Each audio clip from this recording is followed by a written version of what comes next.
키워준 값으로 5천만 원을 도끼 눈 뜨고 요구하는 생모. 진짜 키워준 값 필요 없다며 울부짖는 엄마. 그런 딸의 사연입니다. 내가 너를 무슨 마음으로 키웠는데 자꾸 이렇게 속상하게 해.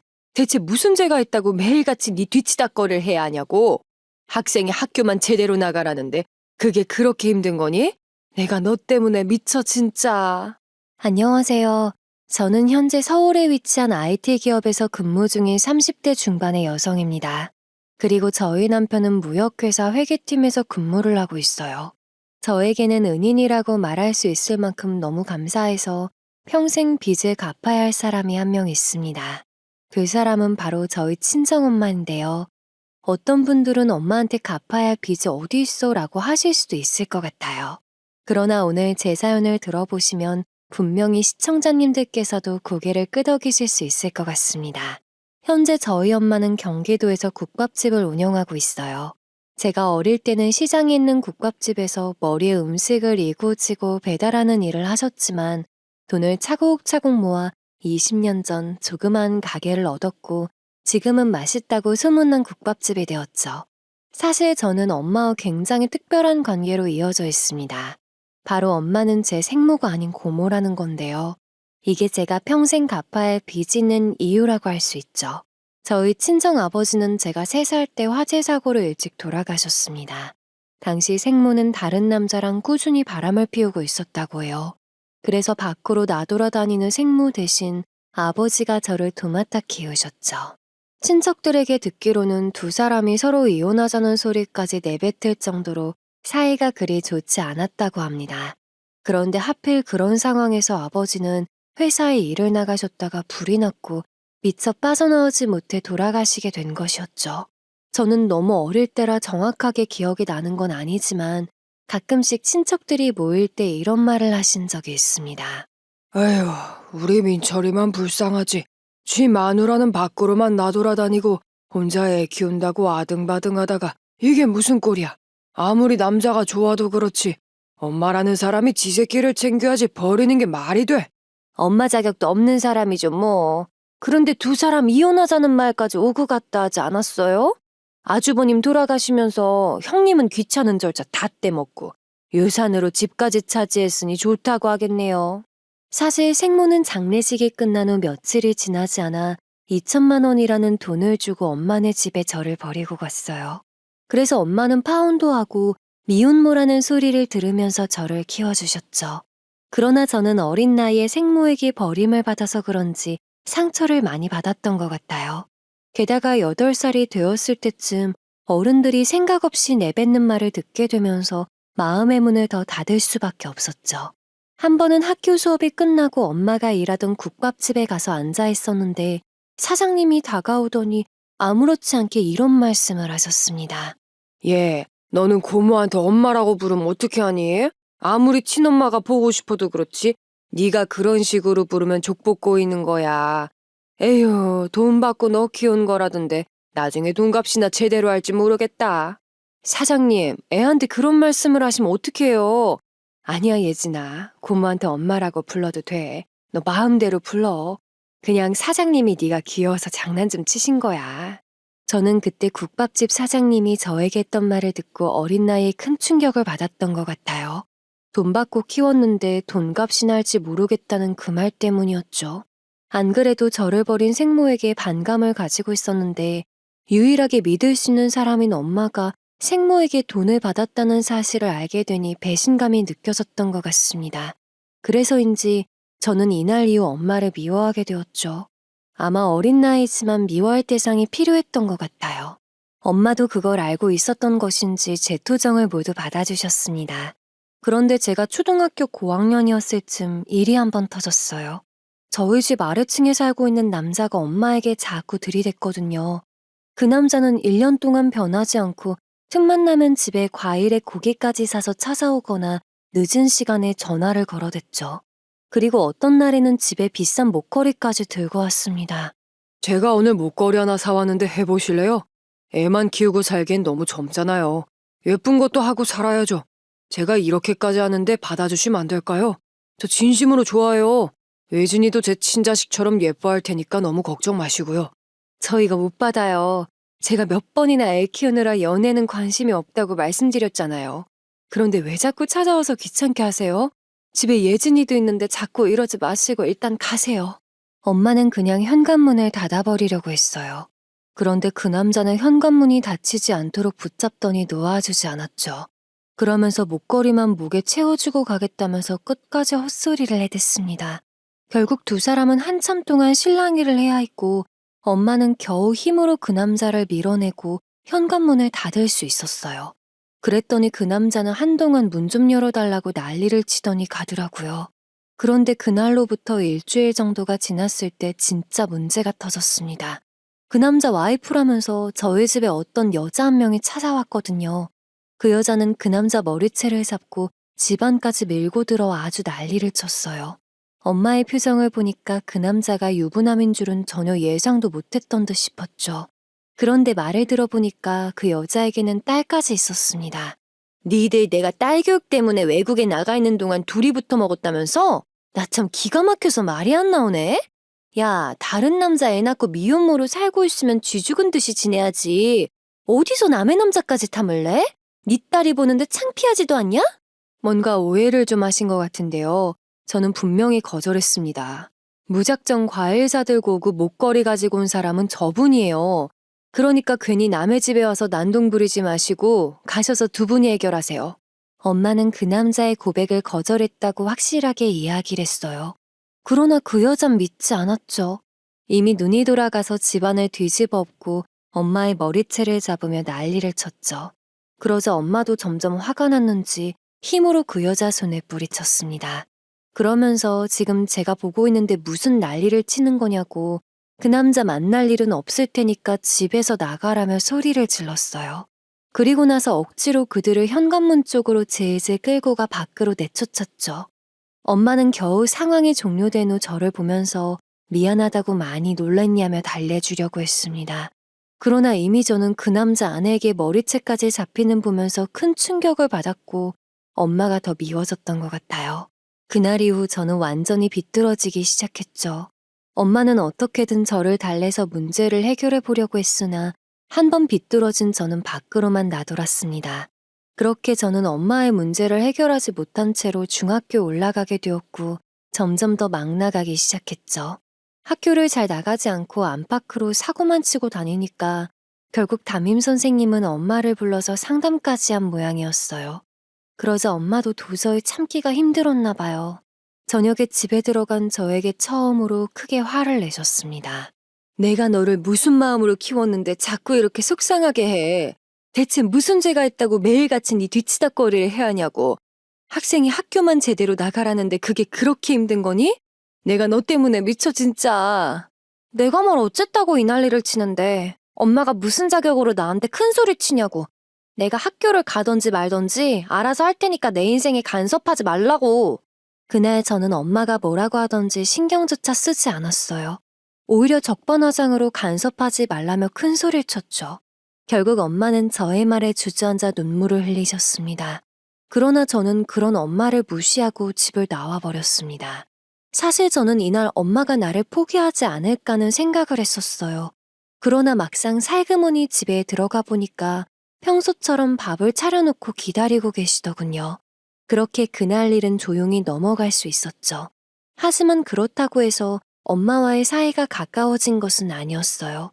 엄마는 여전히 조카인 저를 키우면서 많은 고통을 감내해야 했습니다. 경제적으로 어려운 것은 둘째치고 가까운 사람의 배신에 협박까지 참 많은 일을 겪어야 했죠. 한 번은 생모와 바람을 피웠던 사람이 막무가내로 집에 찾아온 적도 있었어요. 그날도 저는 학교에 나가지 않고 집에서 늦잠을 자고 일어난 상태였습니다.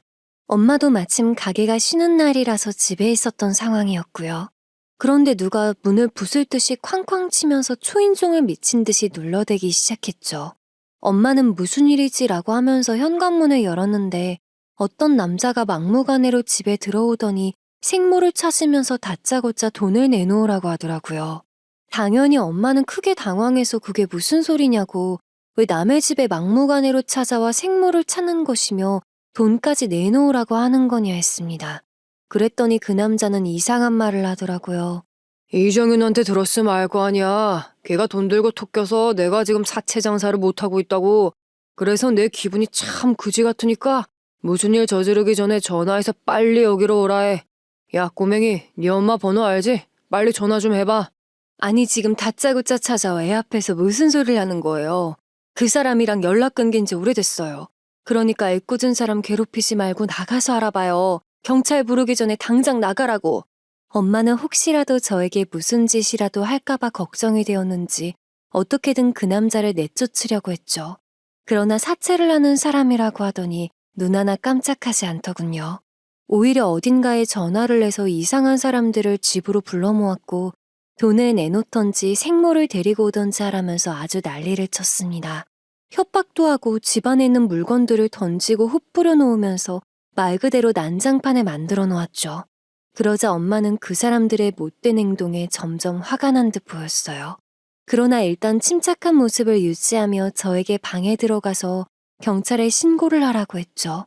그러면서 그 사람들에게 생모가 돈을 얼마나 가져갔는지는 몰라도 전혀 모르고 있는 사실이라면서 당장 나가줄 것을 다시 한번 요구했습니다. 그러나 그 사람은 엄마의 말에 코웃음을 치면서 오히려 큰 소리를 쳤어요. 내가 왜 나가? 아줌마, 나 사채 생활 20년 넘게 했어요. 돈 굴리는 사람이 받을 돈 못 받고 나가는 거 봤어? 그리고 이정윤이랑 아줌마 딸이랑 피 섞인 가족이잖아. 엄마가 돈 들고 톡 꼈으면 딸이 대신 갚아야지. 쟤는 내 딸이야. 그러니까 우리 딸한테 무슨 짓 할 생각하지 마. 그리고 그렇게 소중한 돈이면 네가 잘 지켰어야지. 왜 아무 죄도 없는 사람 집에 와서 이 난리를 피우는 건데? 당장 나가. 갑작스러운 상황에 저는 움직이지도 못하고 눈만 이리저리 굴리면서 얼어 있었습니다. 하지만 정신을 차려보니 큰 소리가 오고 가고 있고 그 남자는 심한 행동까지 하면서 협박을 하고 있었죠. 굉장히 상황이 심각한 듯 보였고 저는 곧장 엄마가 말한 대로 급하게 방으로 들어가 경찰에 신고를 하게 되었어요. 그리고 난 후 저는 혹시라도 그 사람들이 방에 들어올까 무서워 주저앉아 덜덜 떨고 있었습니다. 그렇게 약 10분가량이 흘렀어요. 다행히 늦지 않게 경찰관들이 집에 찾아왔고 하나씩 상황이 정리되기 시작했죠. 집안을 뒤집어엎고 난리를 치던 사람들은 경찰관들에게 끌려나갔습니다. 덕분에 한시름 놓을 수 있었죠. 저는 경찰까지 와서 정리를 했으니 그 사람들이 더 이상 집에 찾아오는 일은 없을 것이라고 생각했어요. 그런데 그 사람들은 포기를 모르더군요. 집에서는 쫓겨났을지라도 꾸준히 엄마에게 전화를 해서 협박을 하는 듯 했습니다. 사실 제가 가끔씩 용건이 있을 때마다 엄마가 일하는 가게에 찾아가는데 사람들 몇 명이 주기적으로 찾아와 생모를 찾는 듯 보였어요. 그러나 저는 엄마가 밉다는 이유로 이 모든 것을 지켜보고 있으면서도 그냥 모른 척 했죠. 엄마가 일하는 가게에 그 사람들이 찾아와 난리를 치면 모른 척 도망가고 전화로 협박 전화가 오는 것 같은데도 못 들은 척 했습니다. 지금 생각해보면 엄마는 저를 위해서 모든 것을 희생하신 건데 제가 참 나쁜 딸이었던 것 같아요. 어떻게 보면 그때 그 일도 저를 도맡았기 때문에 겪게 된 일이잖아요.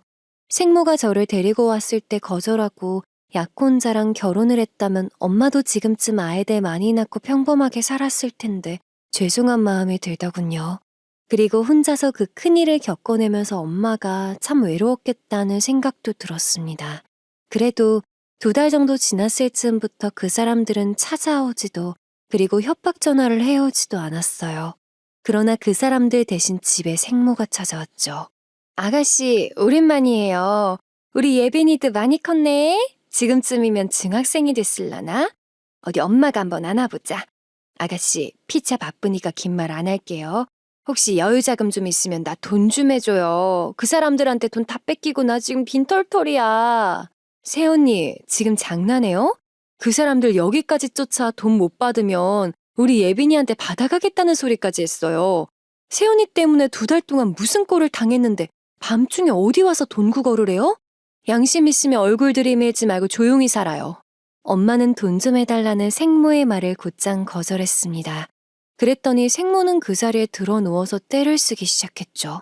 가족끼리 이러는 게 어디 있냐면서 5천만 원만 구해달라는 헛소리를 해댔어요.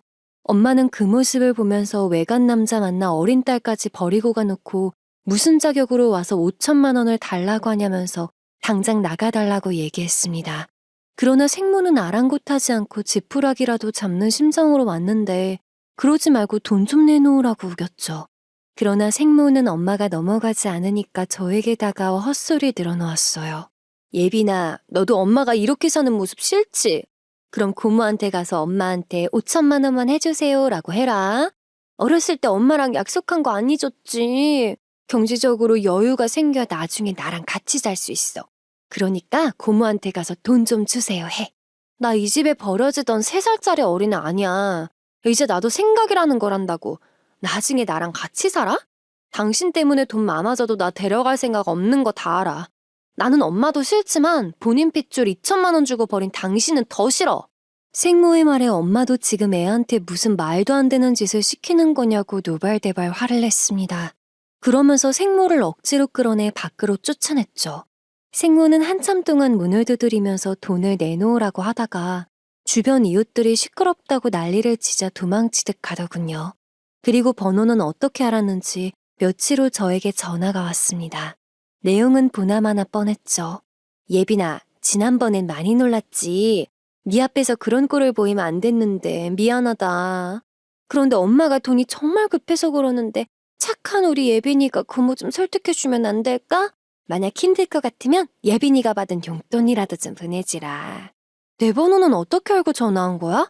외간 남자 만나 무참히 나를 버리고 가놓고 이제 와서 엄마라고 하지 마.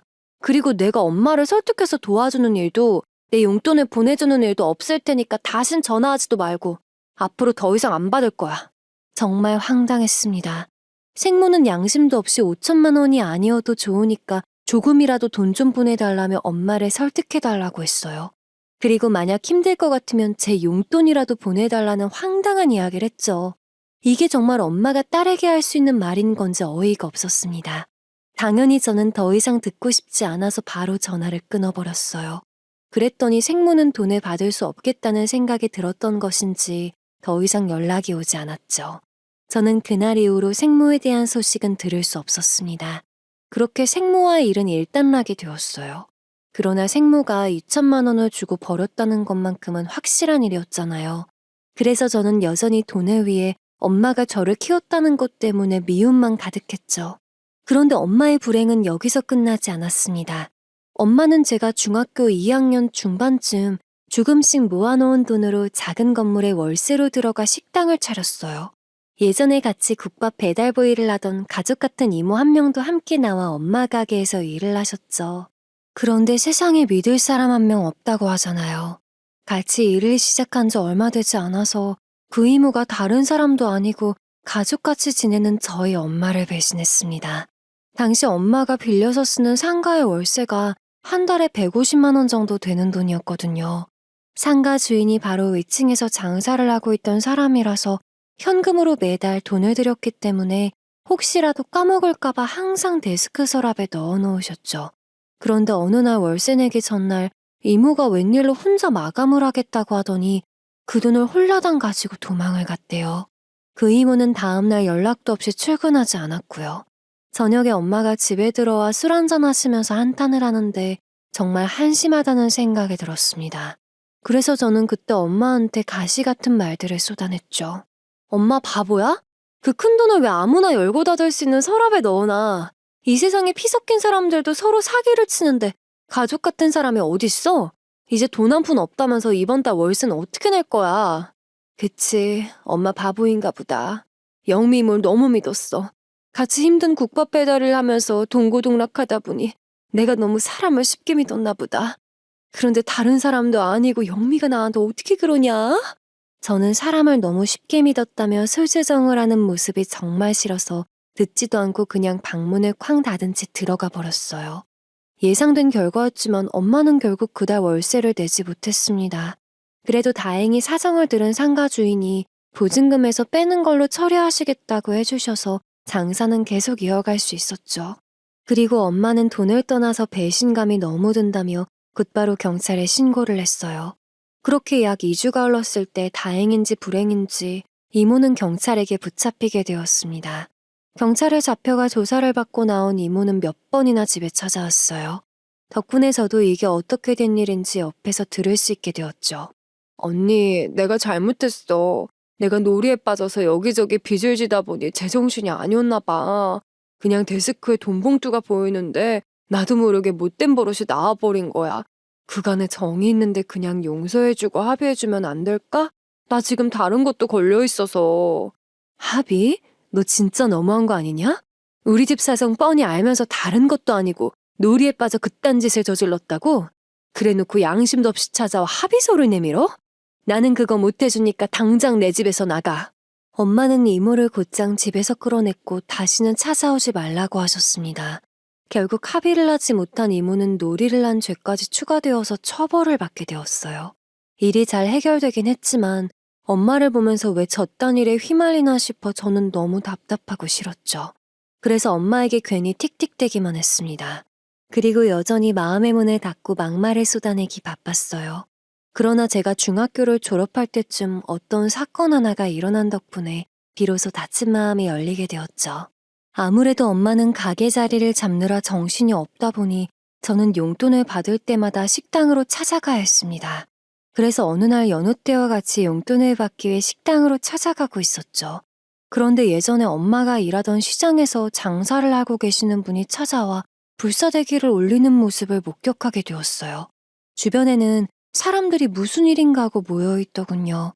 사실 처음에는 엄마가 아는 아주머니 남편까지 꼬여내서 쫓아온 건가 하는 생각을 했었습니다. 그런 게 아니라면 옆 동네에서 엄마 식당에 찾아와 불사대기까지 올릴 이유는 없잖아요. 그러나 두 사람이 나누는 대화를 자세히 들어보니까 그게 아닌 것 같았습니다. 돈 한 푼 없다고 맨날 나중에 주겠다더니 쥐마냥 여기 숨어 장사를 하고 있어? 미혼모라고 불쌍해서 돈 좀 빌려줬더니 세상에 믿을 사람 아무도 없네. 네 자식 키운다고 빌려간 2천만 원 당장 갚아.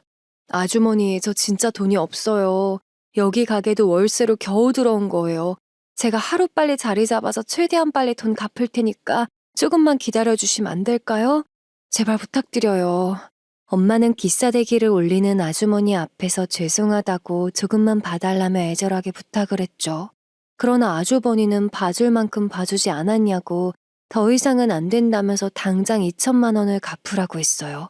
그러자 엄마는 끝까지 아주머니 다리를 붙들고 제가 곧 있으면 고등학교에 들어가야 하고 앞으로 들어갈 돈이 더 많은데 같이 자식 키우는 입장에서 조금만 기다려줄 수 없겠냐며 울먹거렸습니다.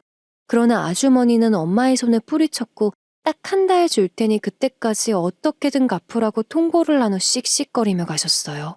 그 모습을 보는데 마음이 참 아프더군요. 이야기를 들어보니 엄마는 조카인 저를 키우기 위해 아는 아주머니에게 돈을 빌렸던 것이었습니다. 그런데 경제적으로 여유가 없으니 그걸 못 갚고 있었던 상황이었고 아주머니가 돈을 돌려받기 위해 노발대발하며 쫓아와 식당 가는 길목에 주저앉아 창피를 당하게 된 것이었죠. 저는 엄마가 그런 꼴까지 당하는 모습을 보니까 정신이 바짝 들었습니다. 엄마가 그런 꼴을 당하고 있는 동안 단단히 오해를 하면서 살았구나 하는 생각이 들더라고요. 생모에게 받은 2천만 원이라는 돈 때문에 저를 도맡아 키웠다고 생각하면 미워하기까지 했는데 저 때문에 돈을 빌렸다뇨. 그 이야기를 듣고 눈물만 나왔습니다. 저는 땅바닥에 주저앉아 울고 있는 엄마 앞에 다가갔고 그동안의 일에 대해 사과를 하게 되었죠. 엄마, 내가 미안해. 2천만 원 때문에 나를 키운 줄 알고 큰 오해를 하면서 살았는데 돈까지 빌리면서 키웠다니 내가 정말 잘못했어. 나 앞으로 공부도 열심히 하고 나중에 성공해서 꼭 효도할게. 아니야, 엄마가 너한테 못 보일 꼴 보여서 미안해. 그래도 우리 딸이 공부도 열심히 하고 성공해서 효도도 하겠다고 하니까 마음이 좀 놓인다. 엄마가 식당에 들어가서 뜨끈한 국밥 한 그릇 말아줄 테니까 먹고 집에 들어가. 그날 이후 저는 완전히 정신을 차리게 되었어요. 고등학교에 올라가면서부터는 엄마 말도 잘 듣고 성실하게 학교에도 잘 나가며 미친 듯이 공부만 했습니다. 엄마는 그런 제가 기특하다며 뒤늦게 공부를 시작하는 저를 위해서 없는 형편의 학원까지 보내주셨어요. 그래서 저는 훗날에 그 보답을 꼭 해야겠다는 생각을 하면서 대학교 입학 준비를 하게 되었죠. 저는 그렇게 3년이라는 시간을 보낸 후 무사히 대학교에 입학을 할 수 있게 되었고 졸업 후에는 IT 기업에 들어가서 일을 할 수 있게 되었습니다. 저는 좋은 기업에 들어간 덕분에 몸바쳐 키워주신 엄마에게 용돈을 매달 두둑히 드릴 수 있었어요. 취직 후 첫 월급을 드리던 그날, 엄마는 저를 껴안고 잘 자라줘서 고맙다며 눈물까지 흘리셨죠. 저는 그 모습을 보고 처음으로 뿌듯함을 느꼈던 것 같습니다. 그렇게 약 2년이라는 시간이 지나게 되었어요. 저는 엄마의 품에서 나와 남편과 결혼을 하게 되었죠. 엄마는 평생 저만 바라보고 살아서 그런지 결혼을 한다고 하니까 마음이 싱숭생숭한 듯 보였습니다. 혹시라도 시집살이를 당하진 않을지, 다른 지역에 신혼살림을 차려놓고 마음고생을 하는 것은 아닌지 걱정이 된다면서 입버릇처럼 말씀하셨죠. 그러나 다행히 저는 남편도 시어머니도 너무 잘 만났어요. 특히 시어머니는 저를 딸처럼 아껴주시면서 이런 말씀을 하셨죠. 나는 아들만 둘이라서 그동안 딸이 너무 가지고 싶었어. 그런데 이렇게 예진이가 며느리로 우리 집에 들어오니까 나는 너무 좋다. 앞으로 내가 잘해줄 테니까 우리 엄마랑 딸처럼 잘 지내보자. 네, 좋아요. 저도 어머니랑 잘 지내고 싶어요. 앞으로 잘 부탁드립니다. 시어머니가 먼저 이렇게 손을 내밀어 주시니까 저는 너무 좋았습니다. 사실 모든 걸 숨기고 결혼하긴 싫어서 인사를 드릴 때 제 상황을 다 털어놓았거든요. 그래서 혹시라도 결혼 반대를 하시지 않을까 걱정했었죠. 그러나 시어머니는 그런 것쯤은 상관없다는 식으로 저를 밝게 맞아주셨어요. 오히려 그동안 마음고생이 많았겠다면서 저를 위로해 주셨습니다. 덕분에 한시름 놓을 수 있었던 것 같아요. 게다가 친구들 말을 들어보니까 좋은 시어머니 만나기가 하늘의 별 따기라고 하더군요. 그런데 저는 운이 좋은 사람인 것인지 천사 같은 시어머니를 만날 수 있어서 다행이다 싶었습니다.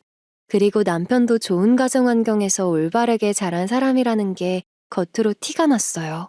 주말에는 쉬고 싶을 텐데도 장사가 잘 되는 날이 아니냐면서 매주 저와 함께 엄마 가게 일을 도우러 갔죠. 아이고, 너희들 또 왔어? 엄마가 주말엔 가게 나오지 말고 집에서 쉬거나 니들 시간 보내라고 했잖아. 평일에 종일 일하고 주말까지 무리하면 몸살나. 그냥 국밥 한 그릇 말아줄 테니까 온 김에 먹고 얼른 가서 쉬어. 아니에요, 장모님. 일손 돕기 위해서 왔는데 가게가 바쁜 상황에서 저희가 편하게 앉아 밥 먹고 있을 순 없죠. 우선 일부터 도울 테니까 나중에 장사 마감하게 되면 맛있게 저녁 차려주세요. 남편은 그냥 밥이나 먹고 가라는 엄마의 말에 애교 섞인 말로 화답을 했습니다. 보통 이런 상황이면 어른 말을 따르겠다고 할 만한데도 남편은 마감 시간까지 너무나 성실하게 일손을 도왔죠. 게다가 국밥집이다 보니 어르신들이 많을 수밖에 없는데 항상 말도 예쁘게 하고 공손하게 행동하더군요. 엄마도 그런 남편을 보면서 정말 잘 배운 것 같다고 칭찬 일색이었습니다. 저도 남편 하나는 잘 골랐다 싶었죠. 그렇게 저희가 결혼한 지 약 1년이라는 시간이 지났어요. 어느덧 엄마 가게가 오픈한 지 20주년이 되었죠. 그래서 이를 기념한 행사를 진행하게 되었어요. 저희 부부는 가게가 바빠질 것을 예상하고 엄마 가게에 찾아가 일손을 돕게 되었습니다. 행사는 약 3일간 진행되었는데 엄마는 시어머니께 감사한 일이 많다면서 식사를 대접하고 싶다고 하셨어요. 그래서 저는 행사 마지막 날에 시어머니를 모시고 엄마 가게로 향했죠.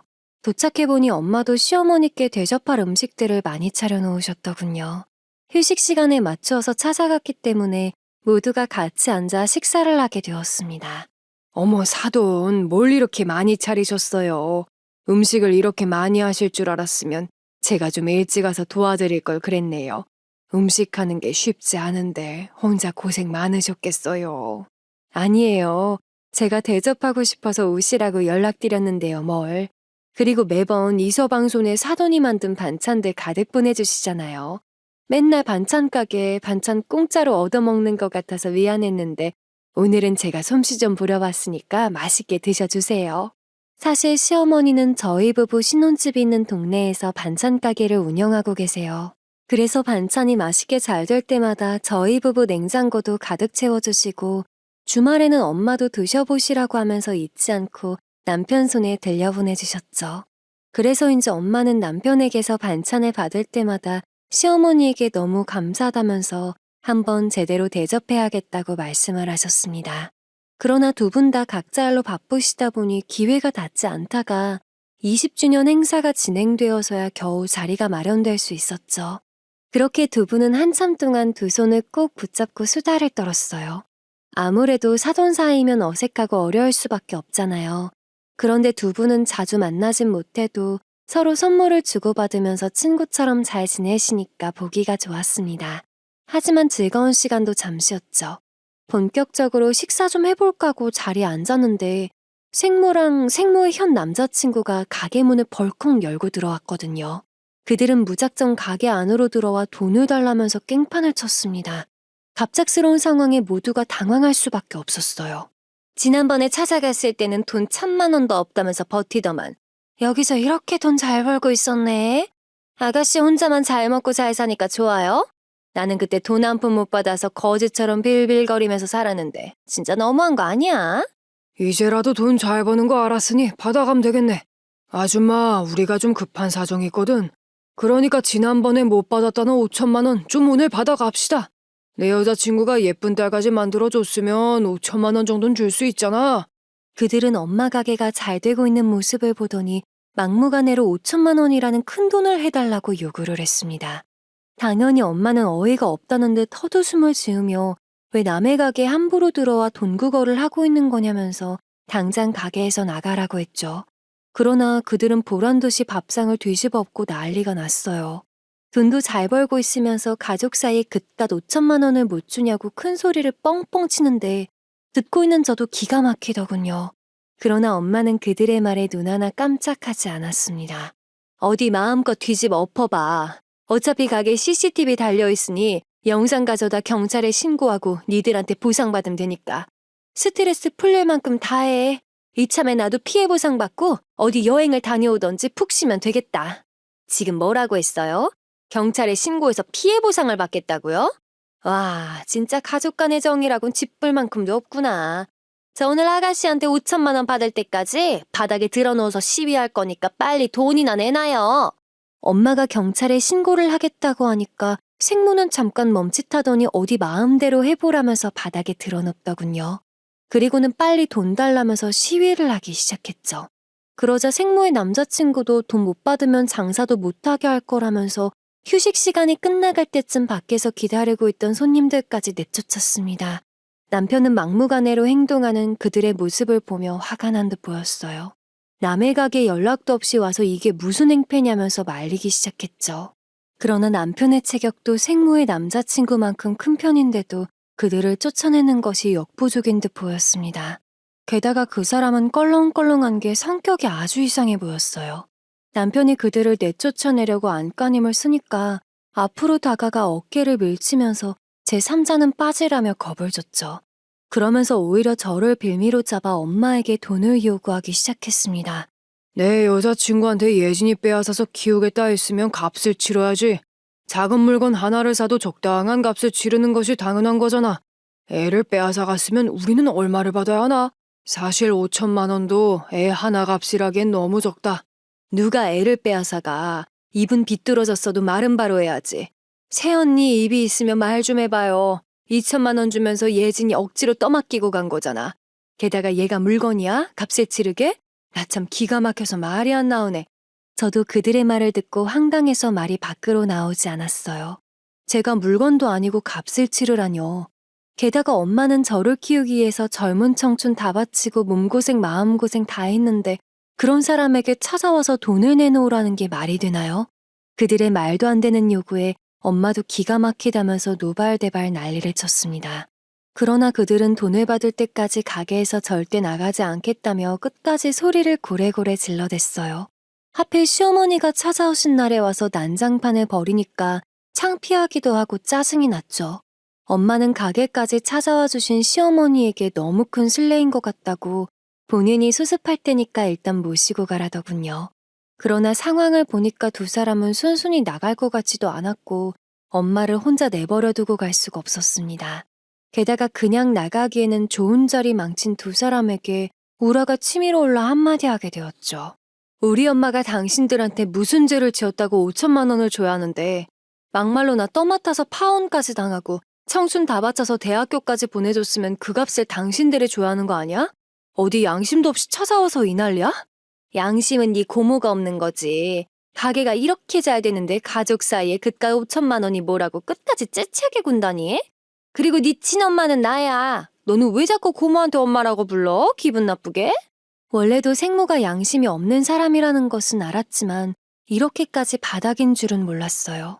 정말 남아있는 부모 자식 간의 정도 끊어내고 싶을 정도로 너무 싫더라고요. 엄마도 생모의 이야기를 들으면서 속에서 열불이 난다며 결국 큰 소리를 내셨습니다. 우리가 어떻게 가족이냐고 애초에 외간 남자 만나서 애까지 버렸으면 남보다 못한 사이라고 하셨죠. 그러면서 저에게 미안한 마음이 조금이라도 있다면 와서 진심으로 사과하지 못할 망정 이딴 짓을 하는 게 말이 되냐고 말씀하셨어요. 그러나 그들은 엄마의 말에 코웃음을 치면서 듣는 척도 안 하더라고요.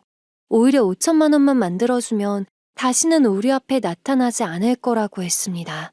엄마는 그들의 말에 눈이 돌아갔고 생모의 멱살을 잡아 쥐고 흔들면서 당장 나가지 못하냐고 난리를 쳤어요. 네가 인간이니? 애 버려놓고 소식도 없이 살다가 돈 필요할 때마다 왜 매번 잘 살고 있는 우리 앞에 남자 끌고 나타나 이 난리 피우는데? 우리 집이 니들 돈 필요할 때마다 차는 ATM이야? 당장 내 가게에서 나가. 장모님 말씀대로 더 이상 소란 피우지 말고 당장 가게에서 나가주세요. 그리고 가게에 손에 끼친 것들은 CCTV 경찰에 넘기고 보상 조치 받을 테니까 그렇게 알고 계시고요. 남편도 상황이 점점 심각한 듯 보이자 그들에게 당장 나가달라고 요구했죠. 그러나 그들은 귓등으로도 말을 듣지 않았습니다. 오히려 옆에 있는 의자를 집어던지면서 겁을 주었어요. 그러자 시어머니도 안 되겠다 싶었는지 도와주시더군요. 그들에게 애 버리고 도망간 주제에 무슨 할 말이 있어서 여기까지 와 행패를 부리는 거냐고 대신 경찰에 신고를 해주셨습니다. 그렇게 얼마 후 경찰들은 엄마 가게에 도착하였고 그들은 억지로 끌려나가 했어요. 그리고 피해 보상을 청구하겠다는 남편의 이야기를 듣고 CCTV까지 확보해서 가지고 가셨죠. 그렇게 상황은 조금씩 정리가 되는 듯 보였습니다. 엄마는 시어머니에게 제대로 대접하고 싶었는데 의도치 않게 이런 꼴을 보여서 어쩌냐고 정말 죄송하다며 어쩔 줄 몰라 했어요. 그러자 천사 시어머니는 너그럽게 상황을 이해해 주셨죠. 아이고, 사돈 너무 신경 쓰지 마세요. 자식 두고 있으면 이런 일도 있고 저런 일도 겪는 거죠 뭐. 저도 아들이 둘이라 살면서 별의별 일 다 겪었어요. 그나저나 조카를 딸처럼 키우셨다니 그동안 고생이 많으셨겠어요. 대접한다고 모셔놓고 제가 너무 큰 실례를 저질러버린 것 같아 죄송했는데 이해해 주시니 너무 감사합니다. 그나저나 여기까지 오셔서 식사도 제대로 못하셔서 어찌해야 할지 괜찮으시다면 다음번에 다시 식사 초대드려도 될까요? 시어머니는 안절부절 못하시는 엄마를 보면서 정말 괜찮다고 다음번에는 본인이 직접 대접하겠다고 말씀하셨습니다. 그러면서 오히려 조카를 딸로 받아들이고 키우기까지 얼마나 고생이 많았는지 알 것 같다고 배로 직접 낳은 친자식도 키우기가 힘든데 훌륭하신 것 같다고 하셨죠. 또 예쁘게 키워서 본인에게 며느리로 보내주셨으니 앞으로도 친딸처럼 아끼고 잘해주시겠다고 하셨어요. 엄마는 위로 섞인 시어머니의 이야기에 눈물을 왈칵 쏟았습니다. 그 모습을 보면서 저도 남편도 눈물을 훔칠 수밖에 없었어요. 시어머니도 겉으로는 아무렇지 않은 듯 하셨지만 눈에 눈물이 고여있는 게 보였죠. 그런데 그게 창피했던 것인지 살면서 이런 낯간지러운 말은 처음 해보신다고 다음에는 제대로 식사하자 말씀하시고는 재빠르게 식당 밖으로 나가셨습니다.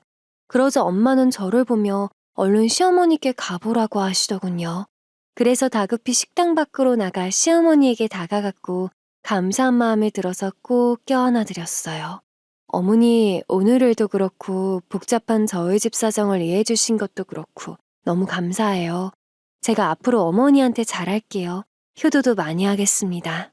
아이고, 엄마 옆에 있어드리지 뭐하러 나왔어. 상황이 안 좋으니 예지 너는 친정에서 하루 자고 와.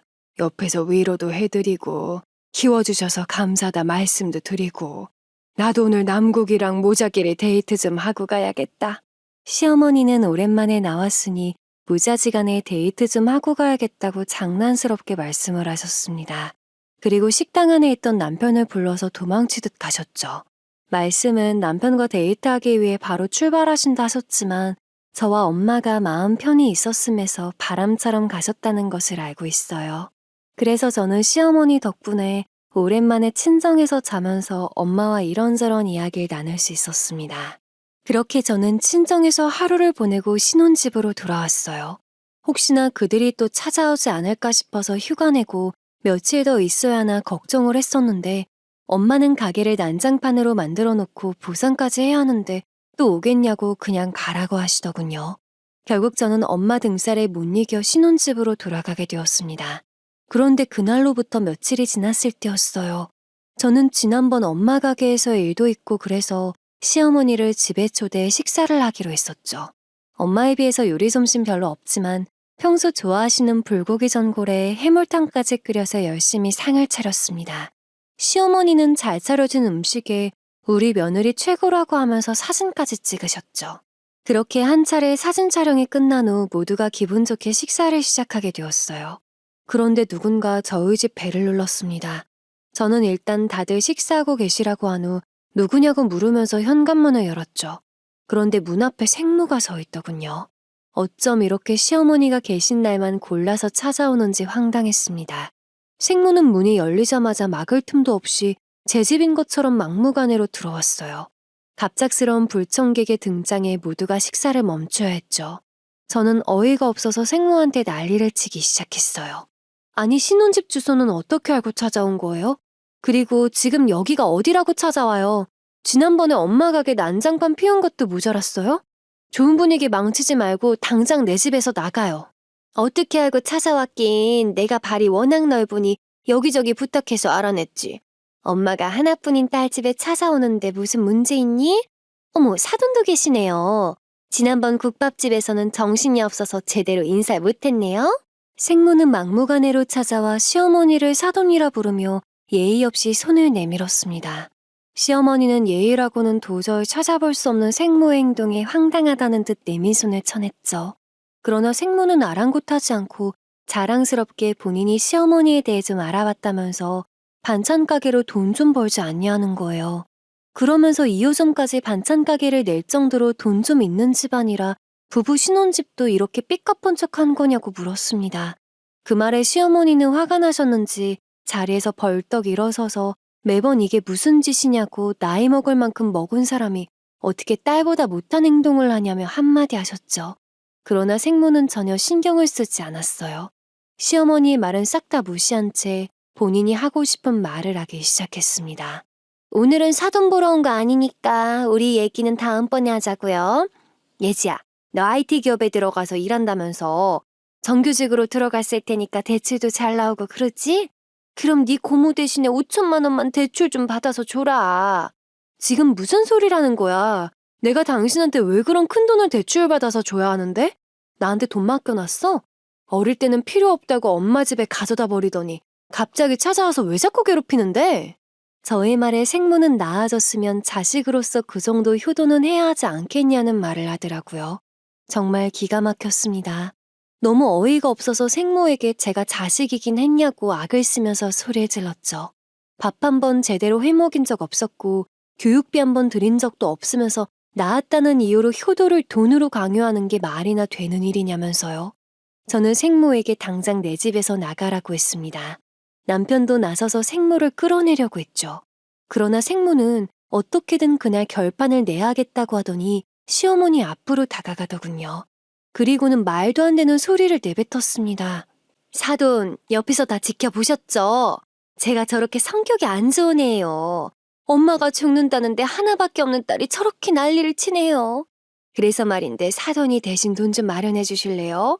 원래 힘들 때 가족끼리 서로 돕고 사는 거잖아요. 어렸을 때 벌었다면서 이제 와서 엄마라고 그딴 욕을 하는 게 말이 됩니까? 딸 가슴에 구멍 내놓고 양심 있음 찾아오지도 말아야죠. 그리고 자꾸 사돈이라고 부르지 마세요. 저한테는 국밥집 하는 분이 사돈입니다. 시어머니는 생모의 말도 안 되는 요구에 단호하게 대응하셨어요. 본인에게 있어 사돈은 국밥집을 하는 저희 엄마밖에 없다고 하셨죠. 또 일면식도 없는 생모에게 5천만 원이라는 큰돈을 내줄 의무는 없는 것 같다고 하면서 확실하게 거절하셨습니다. 그러자 생모는 얼굴이 순식간에 어두워지더니 아주 난리가 났어요. 어떻게 본인을 그런 식으로 대하면서 누구든 돈을 내놓을 때까지 절대 나가지 않겠다고 발악을 했죠. 그러나 저는 그 모습을 보고 있을 순 없었습니다. 그래서 생모를 억지로 집에서 끌어내려고 했어요. 보다 못한 남편도 손을 거들었고 당장 나가시라면서 생모를 문 밖으로 내보냈죠.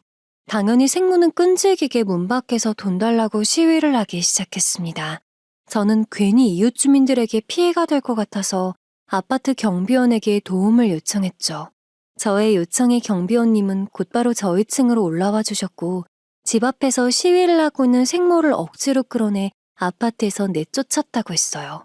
그렇게 상황 정리가 된 후 저는 또 시어머니에게 죄송하다 이야기할 수밖에 없었습니다. 어머니, 죄송해요. 오늘은 맛있는 거 만들어서 식구들끼리 즐겁게 식사하고 싶었는데 이런 일이 생길 줄은 전혀 몰랐어요. 식사도 제대로 못 하시고 괜히 돈 달라는 이야기를 듣게 해서 정말 죄송합니다. 아니야. 오늘 이런 일이 생길 줄 너도 몰랐잖아. 그리고 이게 다 못난 어른들 탓이지. 네 잘못이 어디 있겠니? 너무 신경 쓰지 말고 다들 식사 제대로 못했으니까 우리 음식 데워서 빨리 먹자. 사실 저는 이런 일이 연속으로 2번이나 일어나니까 시어머니께서 당연히 화를 내실 줄 알았어요. 아무리 인격 좋으신 분이라 하더라도 며느리 때문에 이런 일을 계속 겪게 되면 화가 나실 수밖에 없잖아요. 그러나 천사 시어머니께서는 죄송해서 어쩔 줄 모르는 저를 오히려 감싸주셨습니다. 모든 것은 못난 어른들 탓이니 저는 신경 쓸 것 없다고 하셨죠. 그 말씀에 저는 한시름 놓을 수 있었던 것 같아요. 그날 시어머니께서는 앞으로도 생모가 찾아오면 상대하지 말고 곧장 경비원이든 경찰이든 도움을 요청하라고 하셨습니다. 아무래도 눈앞에서 생모의 만행을 모두 지켜보셨기 때문인지 시어머니는 저희 부부가 많이 걱정되셨던 것 같아요. 그렇게 시어머니께서는 끝까지 저희 부부를 끝까지 걱정하시다가 집으로 돌아가셨죠. 사실 저는 경비원 손에 이끌려 아파트 밖으로 쫓겨나는데 생모가 또다시 찾아오진 않을 거라고 생각했습니다. 그래서 크게 신경 쓰지 않고 평소처럼 일상생활을 보냈어요. 예상대로 생모는 그날 이후로 아파트에 발걸음을 하지 않았죠. 그러나 저희 집에는 예상치 못한 불청객들이 찾아왔습니다. 그날로부터 약 한 달이 지났을 즈음 며칠 휴가를 내고 쉬고 있을 때 엄마가 반찬을 가져다 주시겠다며 집에 찾아오신 적이 있어요. 그런데 누가 집주인중을 쉬지 않고 누르더군요. 그래서 또 생모가 찾아온 건가 싶어 인터폰 화면을 봤습니다. 그러나 생모는 아니었고 아주머니 몇 명이 문 밖에 서 있었죠. 아무래도 가끔씩 아파트에서 중요한 일이 있거나 사인을 받아야 할 때마다 아주머니들이 집에 몰려오는 경우가 있었기에 또 무슨 일이 있나 보다 하면서 문을 열어드렸어요. 그러나 그분들은 문이 열리자마자 저에게 손가락질을 하면서 노발대발 하시더군요. 너 김미숙 딸 맞지? 그동안 사람들 등쳐먹고 딸내미 이런 좋은 집 얻어주면서 호의호식하고 있었나 보네. 너 당장 네 엄마 내 앞에 불러오든지 사기쳐서 받아간 내 갯돈 800만 원 내놓던지 결정해. 그게 무슨 말씀이세요? 이 집은 어떻게 알고 찾아오셨는지 몰라도 그 사람은 어릴 때 저버리고 도망간 사람이에요. 제 엄마는 부엌에 따로 계시다고요. 어떤 사기를 어떻게 당하셨는진 몰라도 여기 찾아오지 말고 차라리 경찰에 신고하세요. 집에 쫓아온 아주머니들은 저의 말을 듣고 당황해하는 게 눈에 보였습니다. 그러나 결국 제가 친딸이고 피가 섞였으면 아무리 버려진 자식이라도 부모 대신 빚도 갚아야 한다면서 저에게 달려들었죠. 하지만 엄마가 그 사람들을 저에게서 떼어냈고 지금 남의 집에 막무가내로 찾아와 무슨 짓이냐면서 큰 소리를 쳤어요. 그러면서 당장 나가라고 했습니다. 그러나 그 사람들은 이미 눈이 뒤집어져서 당장 돈 내놓으라며 난리를 치기 시작했어요. 당신이 뭔데 남의 일에 끼어들어. 우리는 오늘 여기서 사기당한 돈 받아가겠으니까 아무 상관없는 당신은 빠져. 야, 김미숙 딸, 빨리 내 돈 갚던지 네 엄마 불러오던지 하라고. 얘는 내 딸이에요. 그러니까 사기당한 돈은 당사자한테 가서 받던지 하시고 경찰 부르기 전에 당장 이 집에서 나가요. 엄마가 나섰지만 그들은 꼼짝도 하지 않았죠. 결국 엄마는 경찰에 신고를 하게 되었고 그들은 결국 경찰관님에 의해 집에서 나가야 했습니다. 생모가 쫓아오지 않아서 이제야 살만하다 싶었는데 하다하다 갯돈 사기를 쳤다고 하니까 기가 막혀서 말이 밖으로 나오지 않았어요. 엄마는 사기당한 사람들까지 쫓아오고 하니까 차라리 이사를 가던지 하는 게 어떻겠냐고 하더군요. 시어머니께서도 나중에 소식을 듣게 된 후 매번 스트레스를 받느니 이사가 좋은 방법일 수도 있겠다는 말씀을 하셨죠. 그래서 결국 저는 남편과 진지하게 이사 문제를 상의했었습니다. 그러나 2주 뒤 저에게 걸려온 전화 한 통에 일은 쉽게 해결이 되었죠. 갑자기 구치소에서 연락이 와서 받아보니까 생모였어요. 사기친 걸로 고소를 당해 본인의 남자친구와 함께 잡혀 들어갔다는 소식을 전했죠. 어쩐지 한동안 소식이 없더니 저에게 찾아오지 못한 이유는 그들이 돈 때문에 사기를 친 게 워낙 많아서 도망자 신세로 있었기 때문이었습니다. 그러나 그들은 얼마 지나지 않아 잡혀가게 되었고 현재 재판을 받기 전에 옥에 갇혀 있다고 했죠. 그리고 저에게 전화를 걸어온 이유는 돈 때문이었어요. 예진아, 나 옥에서 쓸 돈 좀 붙여주면 안 되겠냐? 여기 들어와서 며칠 있어 보니까 돈이 없으면 사람 살만한 곳이 아니더라. 사람들한테 거지라고 무시도 당하고 괴로워 죽겠어. 그러니까 마지막으로 돈 좀 크게 붙여줘. 거기 갇혀 있으면서도 돈 타령을 하는 거예요? 당신이 나한테 무슨 짓을 했는데 거기서 잘 먹고 잘 사는 꼴은 못 보죠. 제가 돈 붙여주는 일은 없을 테니까 다신 전화하지 마요. 저는 그렇게 생모와의 전화를 끊었습니다. 사실 돈 얘기를 하길래 합의금 문제 때문에 연락을 한 줄 알았어요. 그런데 본인이 무슨 짓을 해도 어차피 옥에 갇힐 확률이 많아서 피해자들과 합의할 생각이 없다고 하더군요. 그러면서 돈이 없어 갇히는 사람들에게 무시를 당해 힘들다고 옥에서 쓸 돈만 붙여달라고 했죠. 그 말을 듣고 진짜 어이가 없어서 헛웃음이 나왔습니다. 그 안에 있으면서도 돈 타령을 하다니 역시 사람은 고쳐 쓰는 게 아니라는 것을 다시 한번 느끼게 되었죠. 그들이 옥에 들어간 이후 저희 가족들은 다시 예전처럼 평화로운 일상을 보내고 있습니다. 여전히 시어머니와 엄마를 잘 챙기려고 노력하고 있고 두 분도 요즘이 가장 행복하다고 지금처럼만 지냈으면 좋겠다고 말씀하세요. 저는 이번 일을 겪으면서 옆에서 언제나 제 편이 되어주는 사람들에게 온 마음을 다해 잘해야겠다 생각을 하게 되었죠. 그리고 돈에 눈이 멀어 악마 같은 행동을 일삼던 그들과는 달리 욕심을 부리지 않고 가진 것을 바탕으로 행복한 가정을 만들기 위해 꾸준히 노력하려고요. 그러다 보면 작은 행복이라도 얻게 되지 않을까 싶네요. 애청자님들 지금까지 긴 제 사연 들어주셔서 너무 감사하고 올 한해도 여러분들의 삶이 평탄하고 즐거운 일만 가득하시기를 기원하겠습니다. 혹시 더 기막힌 사연을 듣고 싶으시다면 지금 바로 구독과 좋아요, 알람 설정까지 부탁드려요.